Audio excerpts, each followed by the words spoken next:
दिल्ली में पशुपालन के कई रूप हैं। डेयरी फार्मों में पाले जाने वाले पशु अक्सर दुधारू हैं, खासकर गाय और भैंस हैं। इन पशुओं के मालिक समृद्ध लोग हैं जो नौकरों चाकरों के जरिए बड़ी तादाद में पशु पालते हैं। दिल्ली के गांवों में रहने वाले लोग भी 2-4 पशु पालते हैं। ये लोग गांव के मूलवासी हैं। इसके विपरीत दिल्ली के कछार में रहने वाले लोग बड़ी तादाद में पशु नहीं पालते।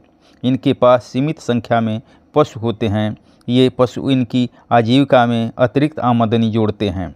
ओखला बैराज के आसपास रहने वाले लोगों के पशु उनके घर पर भी चारा खाते हैं और जंगलों में भी विचरते हुए घास चरते हैं।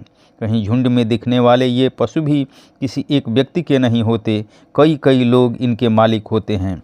ये मालिक हर समय इनके साथ साथ न भी दिखें तो भी ये होते कहीं आसपास ही हैं और अपने पशुओं पर ये लगातार निगाह रखते हैं।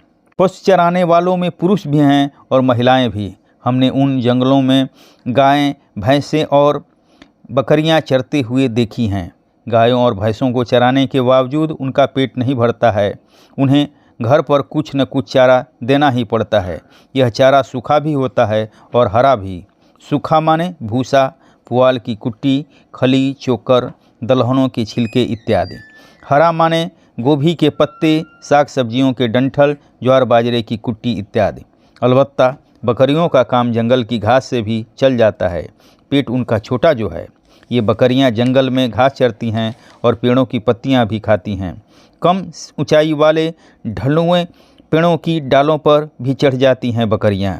पशुओं की उपयोगिता कई रूपों में है। इनका दूध, इनका मांस, इनका गोबर सब कुछ काम में आता है। इन्हें बेचने पर आमदनी होती है। इनके बछड़े बछिया भविष्य के लिए नई संपत्ति होते हैं। पशु चराने वाले बताते हैं कि जंगलों में पशु के घूमने से उनकी पाचन शक्ति ठीक रहती है। टहलने घूमने वाला पशु बीमार कम पड़ता है। दूसरी बात, चरने वाले पशु को घर पर चारा कम खिलाने की ज़रूरत होती है। इससे पशु के चारे पर पशुपालक को अपनी जेब से कम पैसा भी खर्च होता है। यह बचा पैसा परिवार और खेती के काम में मदद पहुंचाता है।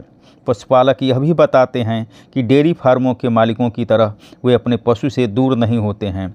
पशुओं के साथ समय गुजारने की वजह से उनका इनसे एक गाढ़ा रिश्ता होता है। वे उनकी हर गतिविधि और स्वभाव से परिचित होते हैं और परिवार के सदस्य की नाई एक आत्मीयता का अनुभव करते हैं। जब तक पैसे की कोई तंगी न हो तब तक वे इसे बेचना भी नहीं चाहते हैं।